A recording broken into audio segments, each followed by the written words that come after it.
Good evening, and thank you for joining us tonight for the Colorado Springs School District 11 Student-Led Fentanyl Awareness Forum. My name is Anna Cook, and I'm currently a sophomore at Coronado High School. My name is Andrew Curdy, and I'm also currently a sophomore at Coronado High School. My name is Natalie Galindo, and just like my peers, I am also a sophomore at Coronado High School, and we will be your student moderators tonight. We are glad you are able to join us for this important community discussion on a crisis that is plaguing not only our community, but many communities across the country. So to start, we have a representative from Crime Stoppers here to make an announcement. Good evening. My name is Ryan Giberson. I'm the Vice Chairman of the Pikes Peak Area Crime Stoppers Program. And first of all, I want to thank D11 for inviting us to say a couple words here before we begin. And also, more importantly, I'd like to thank D11 for kind of taking the lead and stepping out and trying to make an impact on this crisis. And so we look forward to being in a collaboration, a partnership with them to deal with this terrible crisis affecting our community.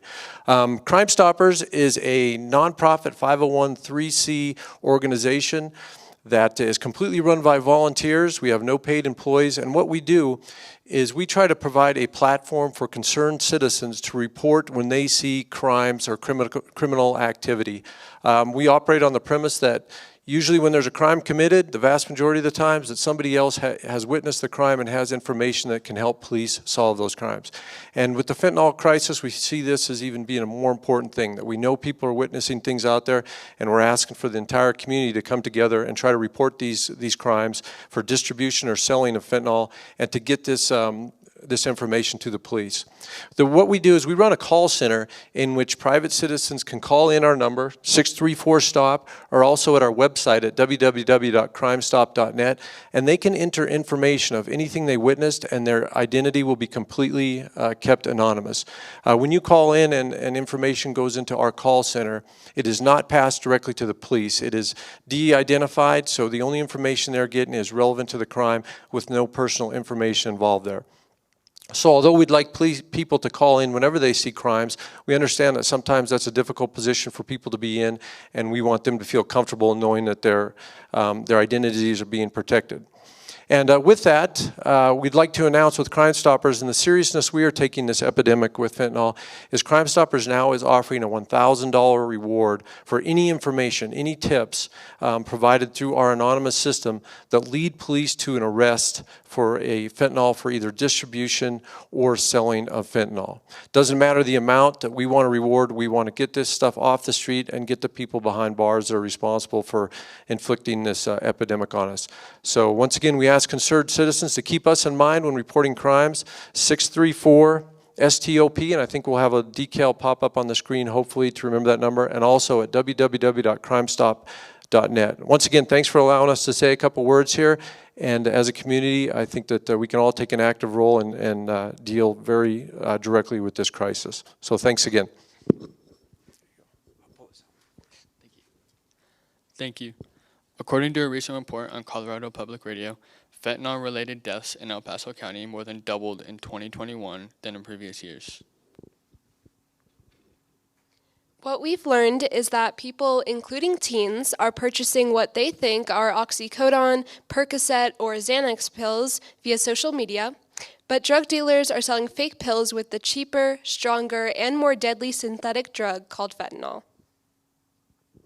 Fentanyl is up to 50 times more potent than heroin and 100 times more potent than morphine.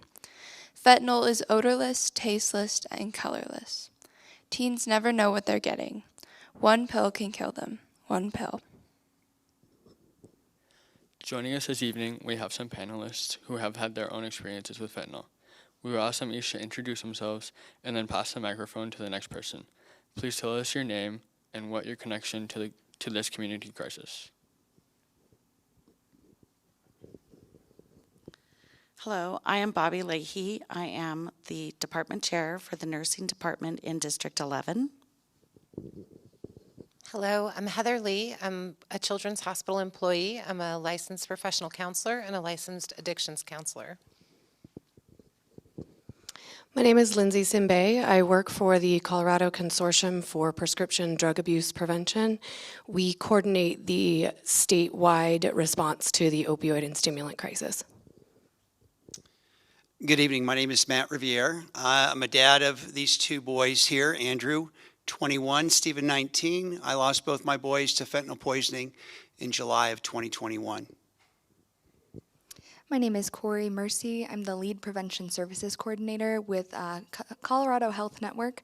We're a nonprofit that is responding to fentanyl and overdoses through things like Narcan distribution and other efforts. Thank you, panelists.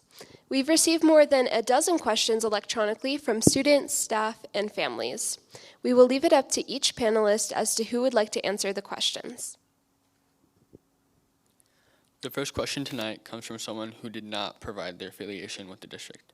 Their question is, what does one pill can kill mean? So in December of 2021, District 11 wanted to provide a good education program with regards to the fentanyl crisis. Our research led us to a very thorough program that came out of Beaverton, Oregon. And after communicating with the people in Beaverton, we decided to adopt their program, Fake and Fatal One Pill Can Kill campaign. In addition to that, the Drug Enforcement Administration has also championed a social media campaign called One Pill Can Kill. That has been organized to educate all communities of the detrimental effects of fentanyl. The reason for the title, One Pill Can Kill, is because the type of drug-related death is different from an overdose that we have seen in the past. Typically, overdose deaths have occurred in long-term users who are seeking a greater and greater high and taking more and more medication or more and more of that drug. And with the fentanyl crisis, we are seeing that people will take one pill and die because there is too much fentanyl in that pill. That is where the One Pill Can Kill campaign came from. Yeah, so One Pill Can Kill, one of the reasons that was born out of the DEA is because it only takes one pill. According to DEA statistics, for all of the pills that they've confiscated in the United States, 2 out of every 5 test positive for fentanyl, a lethal dose of fentanyl. What we don't know is how much is in each pill. So one pill could have no effect. One pill could have enough in it to kill 5 people. And we just don't know. And so the One Pill Can Kill is their moniker that they've been using to help bring awareness to the situation and how fatal and tragic it can be to experiment with drugs in this day and age.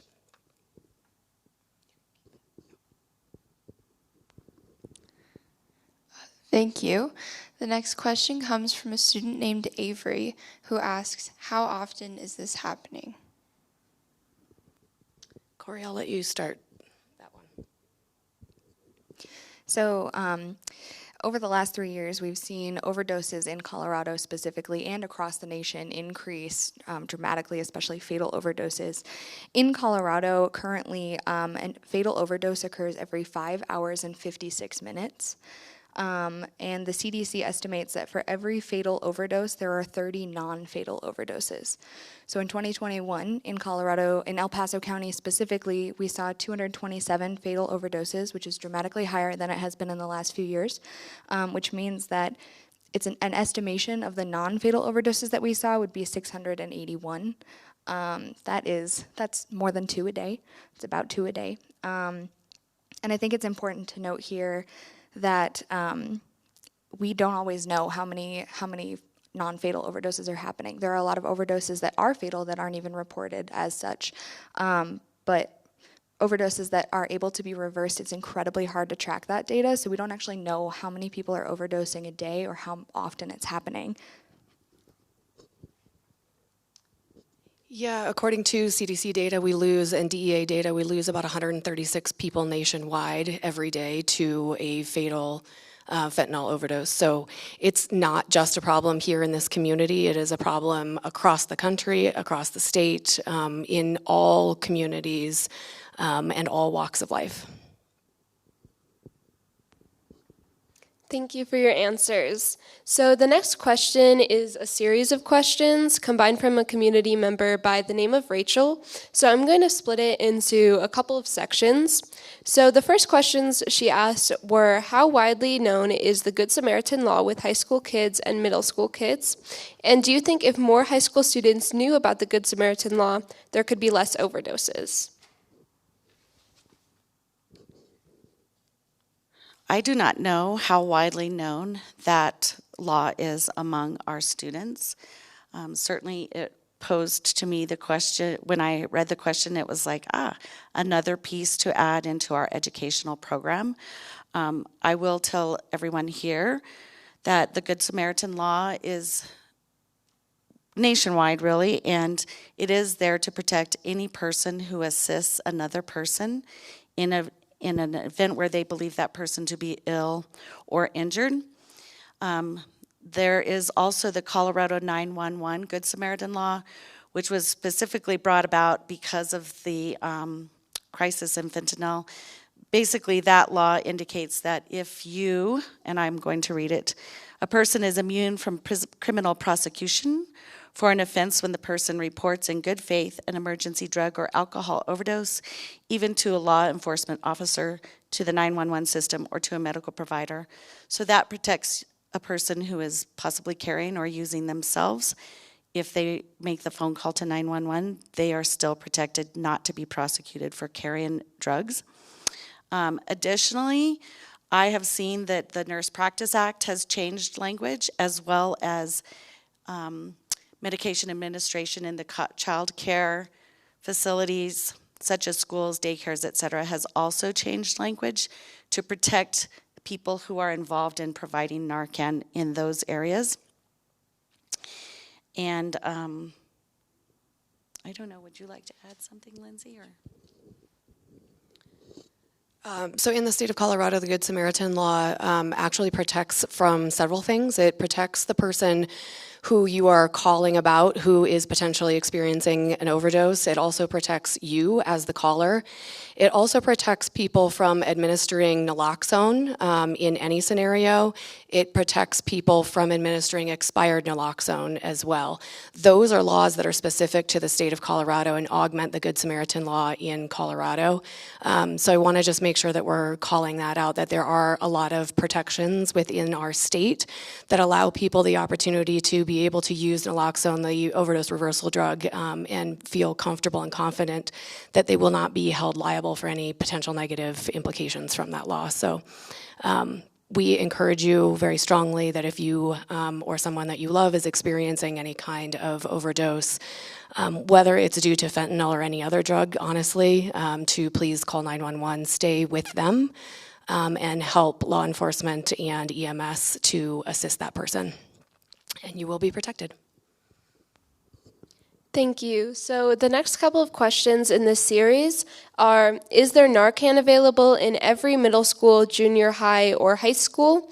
If not, can there be? And what is holding this back? So in District 11, we have worked very diligently over the past several months to realign our policy, create processes for training staff members or other community members who want to come and get that training. Also to have Narcan in our buildings. We currently do have Narcan in every one of the high schools. We do not have it in our middle schools or elementaries at this time, only because we cannot get the Narcan into us. It's kind of a lengthy process to get that. We order that Narcan from the bulk purchase funding through Colorado Department of Public Health and Environment, and there is a process. So we're still waiting. We have purchased it, but we are waiting for it to actually arrive at our door.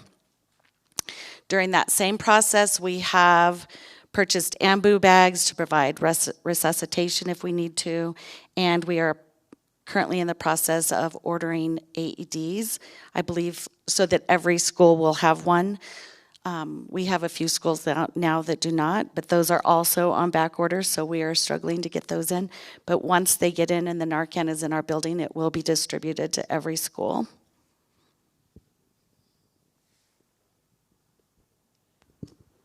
Thank you. And then finally, they ask, in the opinion of the students, are there other students who may not know about the risks of fake fentanyl, or is it a matter of not believing this could happen to them? And what do the students think that we as parents can do to help? So should we answer? I guess I can provide my opinion.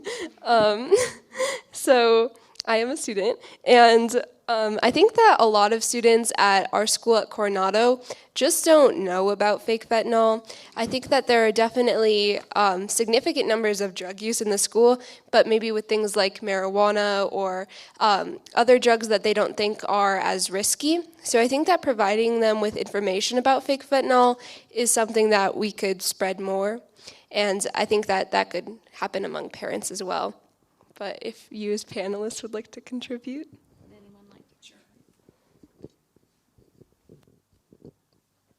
Yeah, I think that the kids just don't know what they're getting out there. You know, with the culture that we live in, they think they're going to have a great time. You see these drugs that are available like Oxy. That's what my boys did, thinking that they were getting the real thing.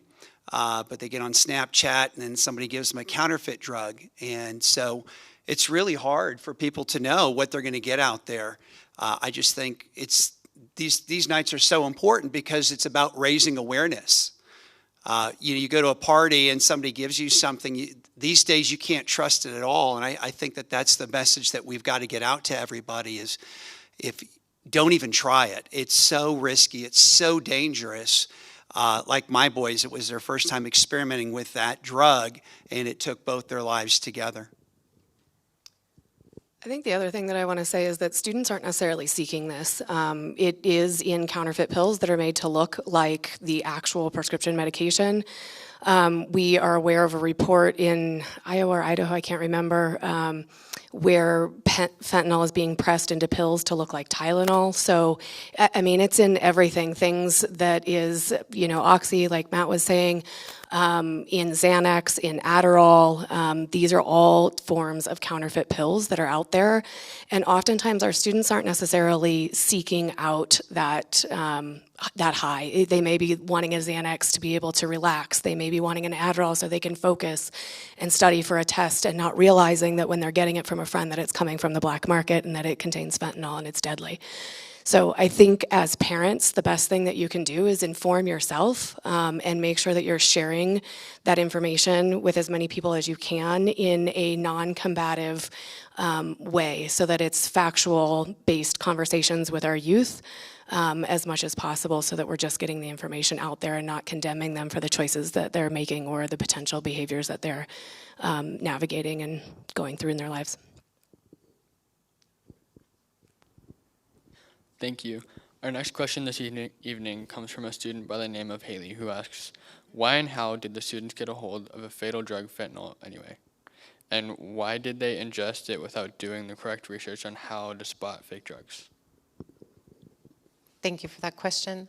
So as we were just talking about with Matt and Lindsay, a lot of students don't know that they're taking fentanyl. They think they're taking something else. And the sheer volume of fake drugs on the streets that dealers are holding or that you can order from Snapchat, unfortunately, are containing a lot of fentanyl in them. And like as has been previously said, those pills, there's no way to know. You can't look at it and see it. It doesn't look any different because the fentanyl is actually placed in there when the pill is being pressed. So it looks just like what you would expect it to look like. The only way to tell the difference is to have it tested. And even that comes with some concerns with the testing that is available. So ingesting it without doing correct research also falls within that category. There are very few teenagers that have taken fentanyl on purpose. I don't actually know of one that I work with that has done it on purpose. They have all been accidental. We did have a recent incident here in El Paso County that involved dab wax. So now we're seeing new places that this is popping up. Hazleton Betty Ford has reported that they are finding trace amounts of fentanyl also in cut marijuana. And while they don't believe that the fentanyl is purposely being put into marijuana that has been cut, the problem arises in that the surface that it is cut on is the same surface that the dealer or the manufacturer was also cutting fentanyl on, or other drugs. And so they are starting to see these trace pieces pop through, and because it only takes the smallest amount to cause you to lose your life, this is becoming even more of a concerning epidemic in our community.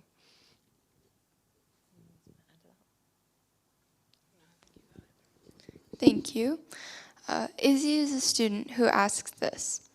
I just wanted to know how you guys know that this is happening here and why it is such a big problem for our schools.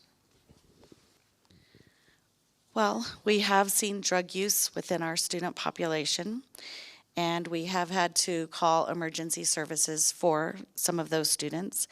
We have also had to use Narcan on at least one occasion. So we have seen that uptick, we have seen the problem, and we would like to be proactive in our fight against having it in our schools, and we want to make sure that our students can be as safe as possible. Sorry. Yeah, I think the reason that it's such a big problem and such a big concern is because of the fact that youth at this age, in our teens and our 20s, we are built to experiment. We are built to challenge things, and that is just how the human evolution happens, right, is through that experimentation. What is happening right now is that experimentation is potentially deadly. Deadly in a way that it never was before, and so that's why it is such a large concern. I will tell you, I serve the northern half of the state in the work that I do. My colleague serves the southern half of the state. And there is not a county or community that we have not heard from that this is not plaguing them in some way. So it is across our state. It is in all walks of life. If you think not me, not my child, not my community, think again, because it is everywhere.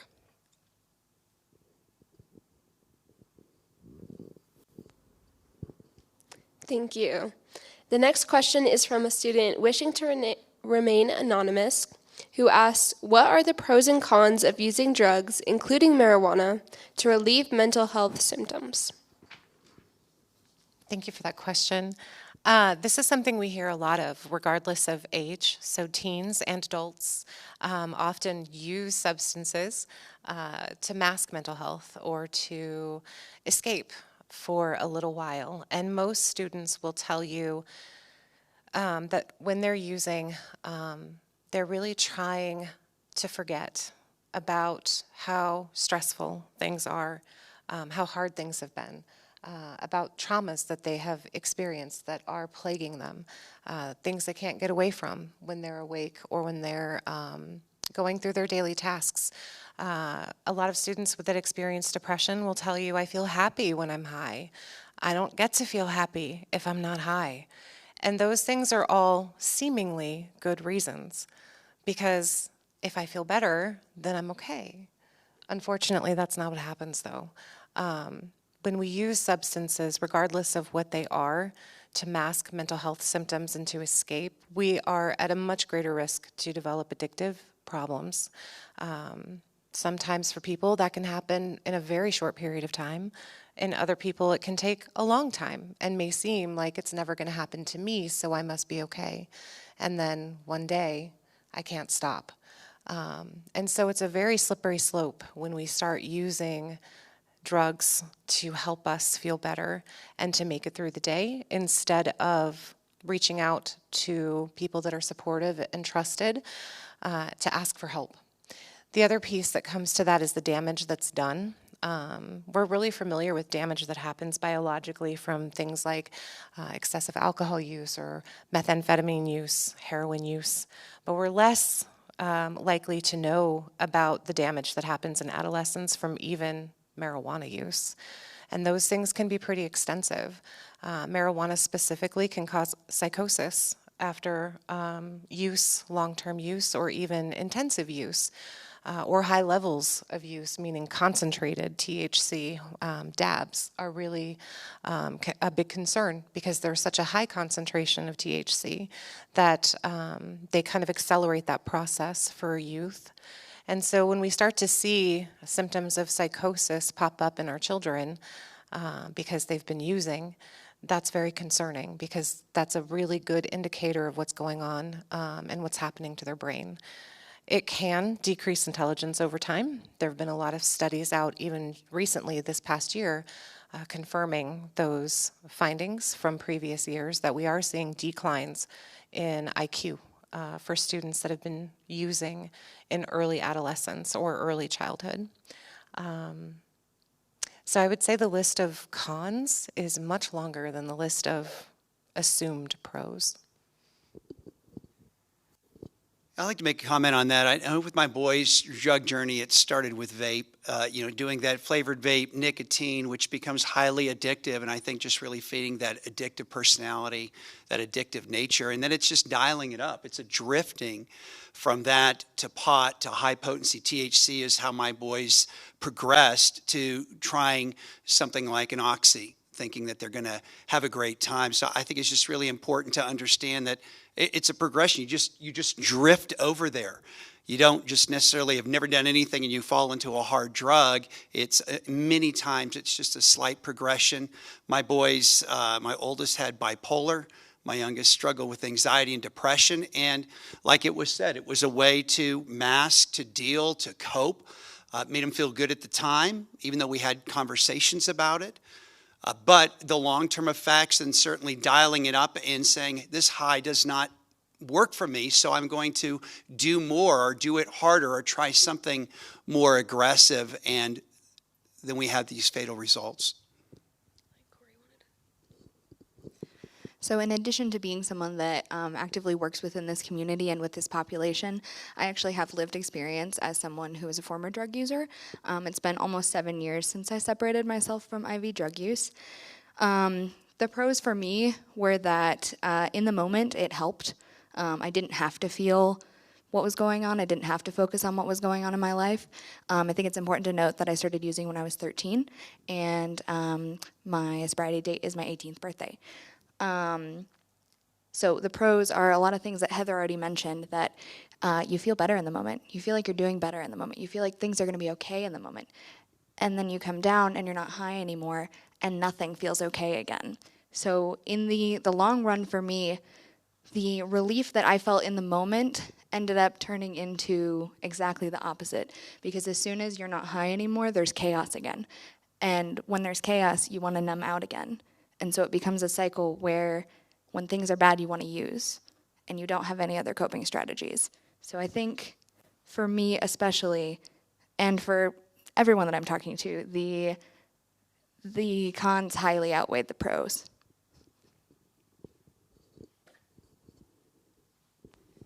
Thank you. Another question from a D11 student is, what toll does using drugs, including marijuana, take on my physical health? I know you kind of already answered this about the brain specifically, but are there any other aspects of your physical health that might be affected by these? So all drug use, including alcohol, leaves long-term physical effect. Can lead to cardiovascular disease, increased heart rate, orthostatic hypertension. Can lead to a stroke, cancer, lung disease, or mental health problems, which we've heard about. And it also impacts your immune response, and you can have more problems with infection. Tobacco use specifically is associated with many types of cancer. Meth use specifically, you can see that visibly with severe dental issues. Opioids, most importantly, lead to overdose and death. That is the most harmful effect of opioids, because they reduce your respiration center.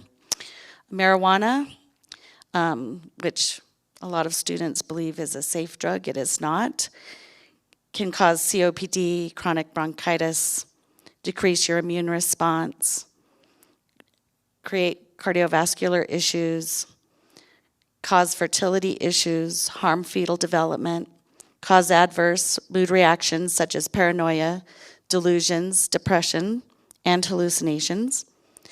And all of these can also impact your pain level and the response that you would have if we need to control your pain, and complicate if you are in an emergency situation and need emergency surgery. That's going to be hard on you if you have been doing any drugs. So those are just some of the medical aspects. Would anyone else like to speak to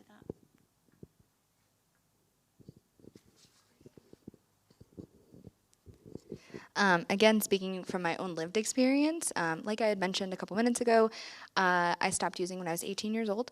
At 20, I actually had to undergo a cardiac procedure as a result of my drug use because I developed a heart condition as a direct result of that use, because it was prolonged, because it was severe. Additionally, when you're using, you don't feel good. Like, you might emotionally feel really good, but the toll that it takes on your body, especially when you're coming down, even if you're not experiencing withdrawals, you do not feel good. You can experience a lot of like GI symptoms that are really unpleasant. You can obviously experience a lot of things with your heart.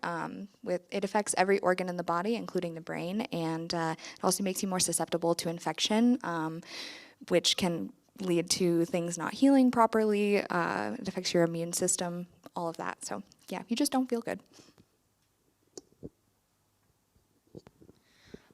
Our next question, you kind of already answered, but they would specifically like to know, what are the side effects of marijuana, alcohol, Percocet, and fentanyl when you're using them?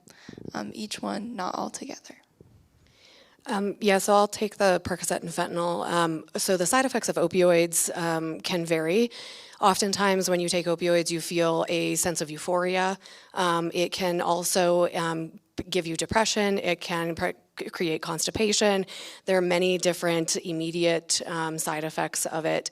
The long-term side effects of opioids is that when we have opioid receptors all throughout our body, and our body creates endorphins, which are a form of opioid that we create in our bodies on our own.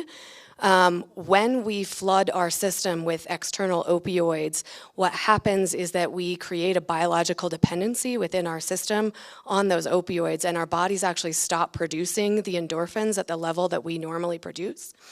And so when that dependency happens and we stop using opioids, our body actually stops creating the development of the endorphins to the point that you no longer have enough endorphins in your system to be able to get out of bed in the morning and to get through your day in the morning, because your system has been so flooded with external opioids.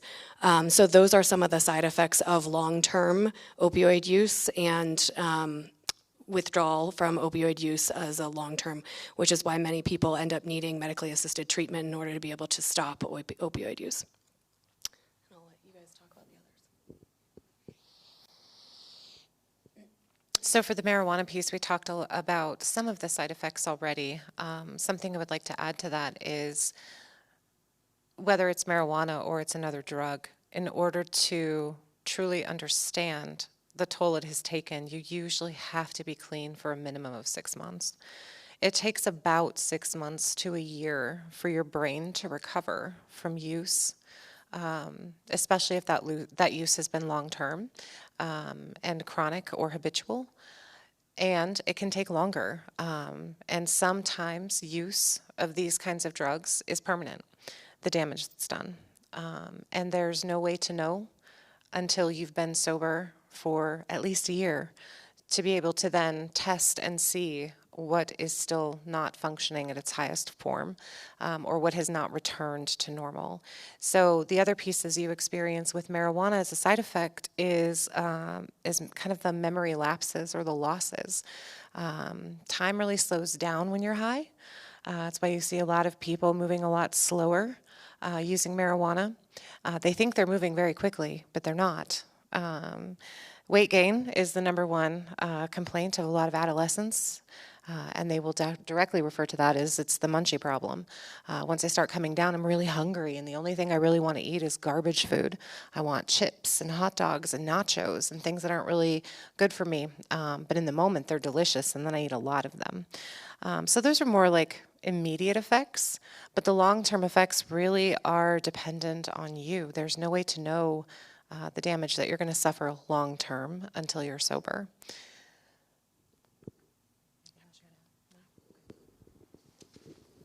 Thank you. The next question comes from a student by the name of Maya. They ask, why do kids do drugs in the first place, or why do kids think it's okay to do things like that? So when we talk about kids and teens doing drugs, we talk about a lot of different reasons. Some of those could be to feel good or to feel better, like we already talked about. If someone is experiencing trauma or a mental health condition, they could be using substances to cope as well. We might see people using drugs for because they're experiencing social and peer pressure, or because they're curious. I think somebody earlier, Lindsay, I think said that as people and as teens, we are built to be curious. That's a time to explore and a time to experiment with a lot of different things in our lives. We're learning about our hobbies. We're learning about what we like. We're learning about what we don't like. We're learning who we are. And for a lot of folks, that includes trying drugs of some kind in some capacity. So there's a lot of different reasons, and I think it's different for every single person that uses.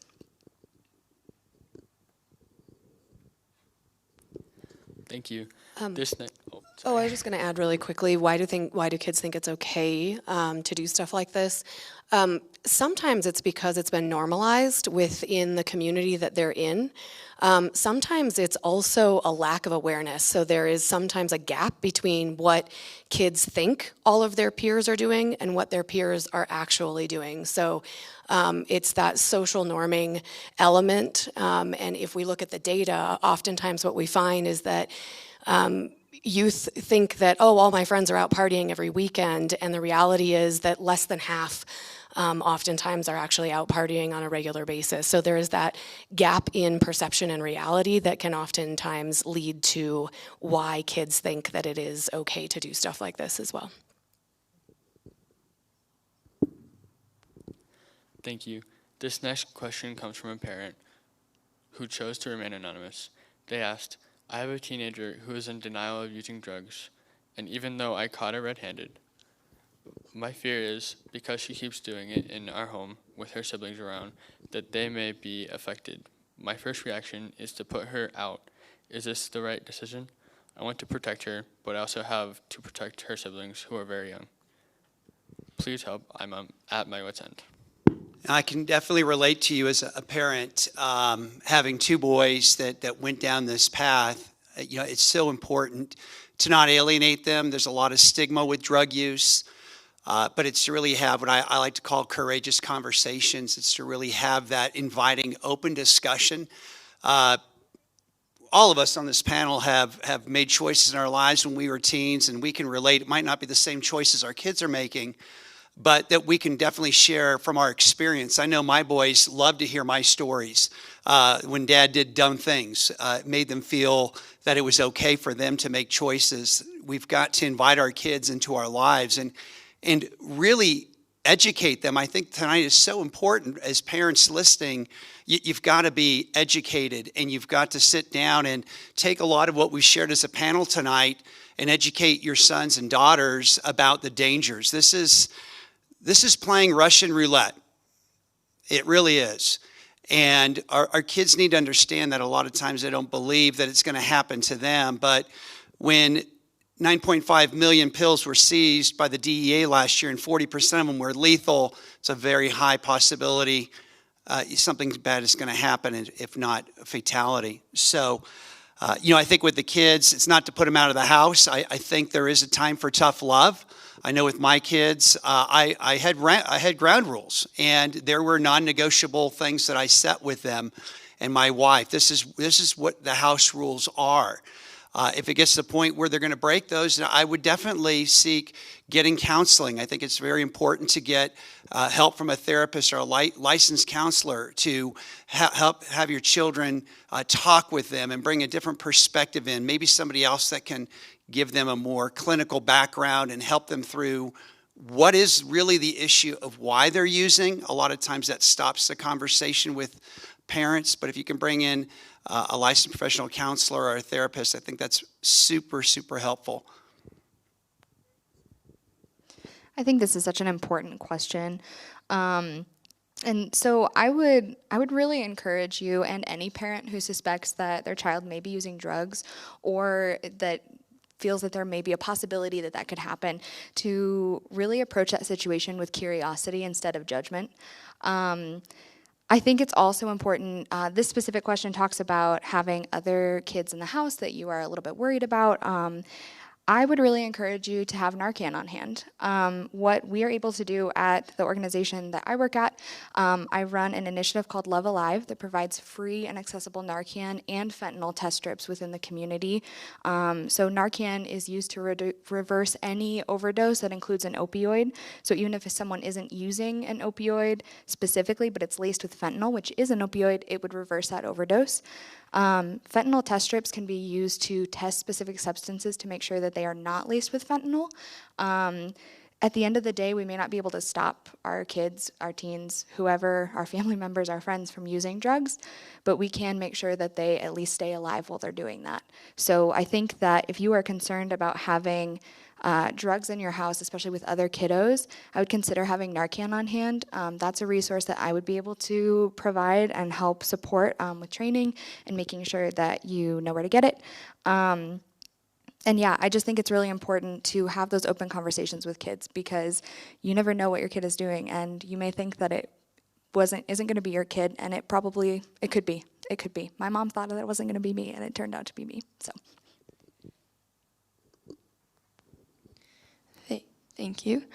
A parent by the name of Chris asks the following question. Do you believe that maintaining a stock of naloxone at each school and training teachers on identifying the symptoms of overdose and use of the drug would be helpful in curbing overdose deaths? Yes, 100% yes. So naloxone is the only overdose reversal drug out there. And the reality is having it in our school districts is important not just for our youth, but for our adults as well. There are a lot of people that work within these schools and within these walls. There are a lot of people that help our students get back and forth from schools. And the reality is that this can affect anyone, any walk of life, any age, and so we need to make sure that we have preventative measures and things and resources on hand to be able to save lives and reverse an overdose. And yes, 100% yes. Our students are experimenting often. We come across students who are having that difficulty, and it is the scariest thing to sit beside a student who is struggling in any capacity. And I would want to have everything that I can have to give that student and help them make it through that moment. Narcan is easy to use and it causes no harm. We can train for people to give that, and it's paid for by our state. So absolutely we should have it in our schools.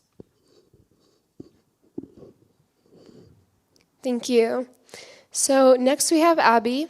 They're a student who asked this question. Why has fentanyl not been considered an epidemic with all the deaths that have been reported? So technically, if we're talking specific terms, an epidemic is actually something that is caused by a biological contagion, which is not what drugs are. It's the difference between opioids and the COVID epidemic. COVID is a biological contagion. So that's the difference. We do, however, realize that we are absolutely in the midst of a crisis.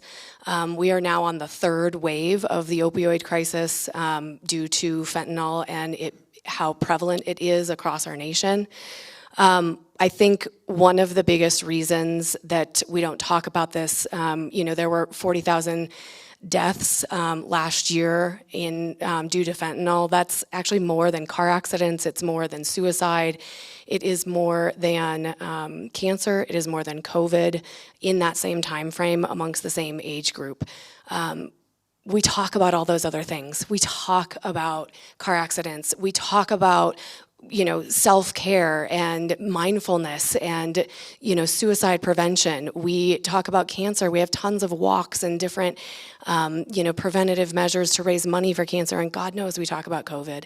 We don't talk about fentanyl. We don't talk about overdose because there's so much stigma and judgment wrapped into that discussion and that conversation. And I think I really want to actually thank District 11, thank these students, Anna and Natalie and Andrew, that are here tonight that realize that this is an issue and that we need to talk about it and we need to have this information out in our communities, because the reality is it's too dangerous not to talk about this. It's too dangerous not to have this information. But unfortunately, because we're not comfortable as a society talking about it, it gets swept under the rug and not recognized for the crisis that it truly is.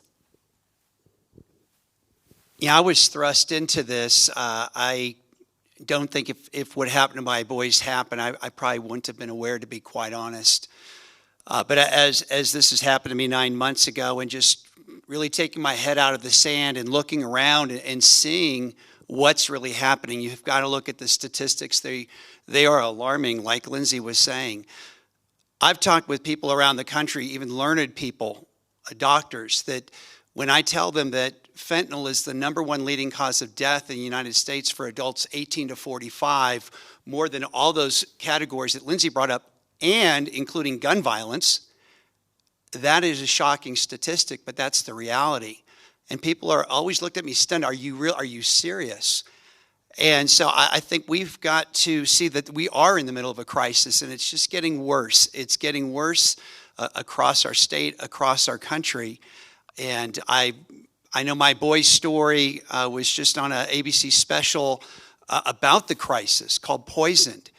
And one of the departments in California, they talked about how much fentanyl that they've just confiscated was enough to kill the entire country. That is shocking. One county, enough fentanyl to kill the entire nation. So I think it's us just really waking up to destigmatize it.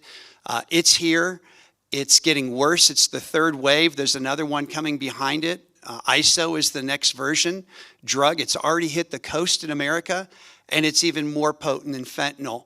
And so that's why even as we're trying to get legislation, we're trying to get ahead of these cartels from making the next drug to take down our kids.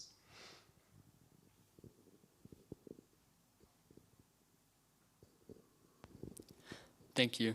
A student by the name of Damien asks, along with discussing the dangers of fentanyl, wouldn't it be beneficial to offer aid from counselors? My line of thinking is that if a person is already addicted to the drug, knowing the side effects won't stop them from seeking that high again and again. Offering aid from a person in power, or even encouraging students to assist any person they know with a fentanyl addiction, might be a little beneficial. The student aspect, because we are less afraid of a person we deem to be on the same level as us. Therefore, we will be more willing to talk to our peers rather than an authority figure. Thank you for that question, Damien. Yes, absolutely. Here at District 11, you actually have counselors available to you, which is pretty wonderful. There are a lot of resources in our community as well that can be accessed that might get forgotten about or overlooked. This is definitely a time when peers can seem to be the people we want to talk to the most because we don't know what to do and we're afraid and we don't want to be judged. And I don't want people to find out because they're going to think I'm a terrible person or they're going to call me an addict. And that's a part of our society that we really have to spend a lot of time working on. And it's not true for everybody. There's always going to be safe people, and sometimes it's figuring out who that person is for you to make that next step into getting help. You're right. If I'm caught in a cycle of addiction and use, I am going to chase that high. And at that point, I really need some professional help. I need to reach out to somebody that is trained to help me with this. It's kind of a different level at that point. But if it's something I experimented with and now I'm really thinking about wanting to do it again, or I'm going through something really rough and I'm thinking about that time I tried that thing and how good it made me feel, and that might really be kind of what I'm thinking about I want to do, that's a different place to be. And so you have different options at that point. I would still personally recommend that you still reach out and work with somebody who is a professional in this field of substances and addictions, mental health, and get that kind of help. But sometimes we need another person to support us until we make that decision too. And friends and family members can be those people for us sometimes. Something struck me about the last sentence, and peers rather than authoritarian figure. I would highly encourage you to go talk to Corey. Go visit someone at Love Alive. She's not much older than you as a peer, and the reality is she was your age when she was there, when she was living in active addiction. So she's been there. There is a lot to be said in our nation about peer support specialists, people who are in recovery, who have walked through this, through addiction, through substance use disorder, and come out on the other side and can help someone navigate that process. So I would highly encourage you, if you're not ready to talk to a professional, or if you don't have access to a professional, talk to someone with lived experience that has come through this and is on the other side, like Corey and like Love Alive, that can help guide you on that path.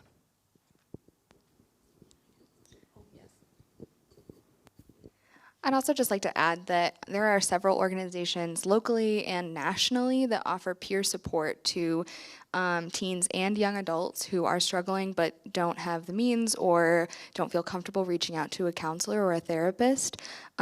These individuals are certified peer support specialists, certified peer coaches, certified recovery coaches. And within Colorado Springs, there are a couple of different organizations that I would be more than happy to refer teens, parents to, because a lot of them work with the entire family unit, not just the individual who's struggling. And a lot of them are also free due to grant funding that they've received in Colorado Springs. And I'm also always here.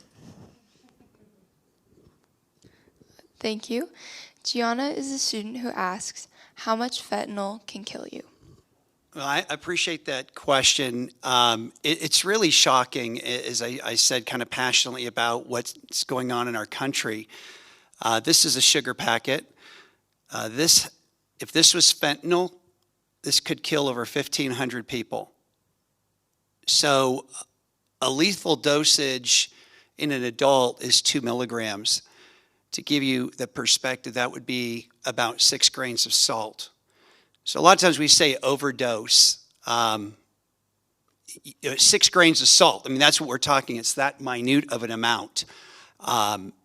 So it's incredibly, incredibly lethal. And when you get these drugs, there's no quality control at all. Like it was said earlier, it might have 1 milligram, it might have 5 milligrams. You don't know what you're getting. But that visual just alone, to know that could kill 1,500 people is tragic and scary. It's that scary out there. Also, with the Narcan, I do emphasize that I do carry it now. I do nothing about it, but this is super important to have. I'm not around people that use, but I have this in my house. I have it in my backpack. It's important to have that because you never know. As you drive down the street, you go into the Walmart, you go down to the park, you never know what's going to happen. So I am definitely an advocate to make sure that you do have Narcan and you can save a life. I think that Matt covered it as far as the amount of fentanyl that can kill you. It's so small that it could be in one side of the pill that you're using and not the other side even. So that's a really important thing to remember. When it comes to Narcan, I would just like to emphasize that it is legal for anyone to carry Narcan in the state of Colorado and actually any state, and anyone can get it from a pharmacy. Most of the time it is covered by insurance. With Medicaid, it's $1. So if you are worried that if you feel like you need it in your house, I personally believe that everyone should carry Narcan. I carry Narcan. I give Narcan out to people. If you are interested in getting it, get it from your pharmacy, reach out to Love Alive, find a local organization that can get it to you, because it's important that everybody has it. You never know when you might need it, and I would rather that everyone in Colorado Springs have it and never have to use it than be in a situation where they do need it and don't know how to use it and don't have access to it. It just occurred to me that we've been using some different terms, and so I just wanted to provide a little bit of clarity. Naloxone is the generic name of the overdose reversal drug. Narcan is a brand name. There is also a syringe and vial and a preloaded syringe and another nasal spray that goes by the name of Cloxato. All of them are different forms of naloxone and are the life-saving overdose reversal medication. So I just wanted to make sure that we were clarifying that as we were using different terms across the panel. Thank you. The next question comes to us from a student by the name of Dean, who asks, why not just identify the pills beforehand? Yeah, so unfortunately, fentanyl is odorless, tasteless, and colorless, so it's very, very difficult to detect. Unless you are a person who is in active use and deals with counterfeit pills on a regular basis, or you are someone in a laboratory, a DEA or law enforcement laboratory that tests them on a regular basis, it is really, really difficult to identify if it is a real pill or a counterfeit pill. The reality is that fentanyl is in everything. We've found it in heroin, mushrooms, LSD, ecstasy. It's really kind of everywhere. And the challenge is that because it is tasteless, odorless, and colorless, you really can't detect it unless you're using fentanyl test strips. And we also know that fentanyl test strips, while beneficial, don't have 100% efficacy in identifying fentanyl in our drug population as well. So, Thank you. This next question was submitted anonymously, and they asked, have there been any cases recently? Without getting into specifics, we have seen drug use in our schools. We have had an overdose, and we have used Narcan, and we are grateful that it was available. Thank you. We have 2 more questions left. This one was submitted by a student who asks, what side effects can I experience if I'm coming off of using marijuana, alcohol, Percocet, or fentanyl? Each one, not all together. So I can't necessarily talk to marijuana and alcohol. That's not my area of expertise. In terms of Percocet and fentanyl, which are both considered opioids, withdrawal from an opioid is like the flu times 100. It can be really, really horrible feeling. And oftentimes people who are in active use, especially with fentanyl, because of its high toxicity and the fact that it doesn't last very long in our system, oftentimes people will use multiple doses throughout the day just to stave off withdrawal symptoms because it is so uncomfortable. But I think Corey can probably talk to this a little bit more. I think she even touched on it a little earlier. Yeah, so when you get the flu, you get a fever, and you might start feeling really cold, but also you don't want a blanket on you because you're really hot at the same time. Imagine that, combine it with feeling like your skin is crawling. Maybe you have a headache, and there's also things happening in your vision that you know probably aren't there. You start to feel really sick. You can experience actual hallucinations. You can experience really awful flu symptoms like throwing up or the other part of the GI thing. You can experience a lot of paranoia and anxiety. You can experience all kinds of stuff. It ultimately is like having a panic attack while having the flu, while having like the worst sunburn you've ever had, all at the same time, except worse than that. So earlier we talked about what physical effects of using substances feels like, and I think that is the biggest one that I would mention as like the worst part of it. And also getting through it and being able to say that you got through it and you survived is one of the best feelings that you will ever experience. Thank you for your answers. Our last question tonight was submitted by a student who asked, how do I pick up different coping mechanisms if I'm trying to quit and stay sober? This is one of my favorite questions ever. There's a lot of different things you can do. I always will recommend that you work with someone who's trained to help you, whether that be a peer coach. They can be wonderful. They have tons of skills, lived experience with those skills. It could be an addictions counselor. It could be another person that you might have in your community that does this kind of work. But ultimately, the recommendation is always going to be go to somebody who knows, somebody who is trained well and has a lot to offer in the world of changing your experiences, essentially, picking up coping skills that actually work. You'll hear different things throughout growing up, throughout adulthood. I know I've heard lots of different ways to cope. Coping is individual. There are lots of things that I love to do that other people might think are weird or geeky, and things that you like to do that I might think like, I wish I were that way, but I'm not. And so you really need somebody to work with you that gets you. And so that's why I would always recommend a professional. They have lots of tools in their bags to help you with, and they have a lot of different resources that they can connect you to. And then, of course, in the Springs, we have a lot of resources for the different types of coping, too. One of the most important ones would be getting out and being as active as possible. Changing nutrition habits, eating better, taking better care of our health, things like that. Does anybody want to add to that? Those are all the questions we have this evening, but we want to thank our panelists for this very enlightening conversation tonight. Thank you to everyone joining and watching on YouTube and as part of our audience. For more information and community resources on fentanyl and fake pills, please visit www.d11.org, click on the Student Success and Wellness Department, and then on the Family and Community Resources tab.